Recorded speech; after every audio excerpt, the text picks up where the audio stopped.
நீங்க உங்களில் ஒருவன் படிச்சு பார்த்தீங்கன்னா தான் ஸ்டாலின் அவர்கள் கழகத்தின் தலைவராக வருவதற்கும் தமிழ்நாட்டின் முதல்வராக வருவதற்கும் 100% இல்ல 200% தகுதியானவர் அப்படிங்கிறது அந்த உங்களில் ஒருவன் புத்தகத்தை படிச்சு பார்த்தீங்கன்னா தெரியும்.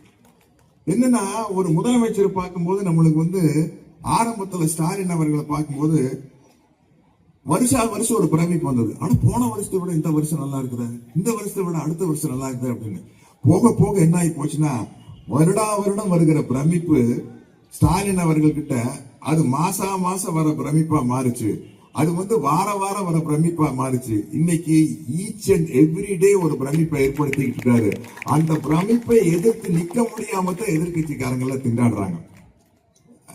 ஒரு கட்சி நடத்தவங்க அவங்கவுங்க கட்சிக்கு ஆதரவா செயல்பட வேண்டியதா, அது வேற வழியில என்ன, அது அரசியல்.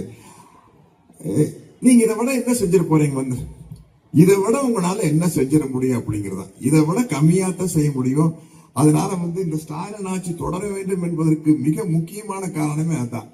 என்னை பொறுத்த வரைக்கும் ஒரு எலெக்ஷன் அப்படின்னா ஒரு ஜாலியா இருக்கணும்ல. எலெக்ஷன் ரிசல்ட் வரையும் இவங்க ஜெயிப்பாங்களா, அவங்க ஜெயிப்பாங்களா, இவங்க ஜெயிப்பாங்களா, என்ன நடக்க போகுது அப்படிங்கிற ஒரு டென்ஷன் இருக்கணும், என்ன மாதிரி சராசரி ஒரு பொதுமக்களுக்கு.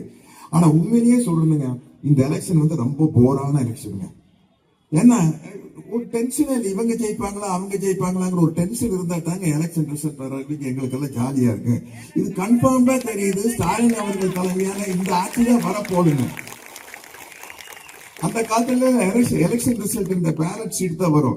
9 மணி நிலவரம், 11 மணி நிலவரம், மத்தியான நிலவரம், சாயந்தர நிலவரம் அப்படின்னு. இங்க நிலவரமே இல்லை, ஒரே நிலவரம் தான் இருக்குது, மீதி எல்லாம் கலவரமா தான் இருக்கு. ஏன்னா தமிழ்நாட்டில் இருக்க ஒவ்வொரு தனி மனிதனும் இந்த ஸ்டாலின் அவர்கள் ஆட்சியில் இருக்கிற சிறப்பை உணர்ந்திருக்கிறார்கள்.